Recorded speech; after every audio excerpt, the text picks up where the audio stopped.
আসসালামু আলাইকুম। তো গাইস চলে আসলাম R15 ভার্সন 4 বাইক।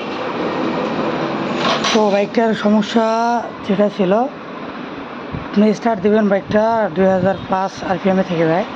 এক 2 নম্বর যে সমস্যাটা, বাইকটা ভার ছিল অনেকটা, গাড়ি চলে অতটা স্মুথনেস ফিল হইতো না। তো আমরা থ্রোটলে কাজ করছি, যেটা সমস্যা পাইছি আমরা, এই যে টিভি সেন্সরটা দেখছেন এখানে, এই টিভি সেন্সরটাই সমস্যাটা ছিল এটা। হ্যাঁ, ওটা আমরা কাজ করছি। তো এটা আমরা কাজ করছি, হ্যাঁ, এটা কাজ করা শেষ, সেটাকে আমরা সেটিং করে দিচ্ছি, এটা লাগাই দিচ্ছি। তো নেক্সটে যে কাজগুলো করবো সেটা হচ্ছে আপনার ইঞ্জেক্টর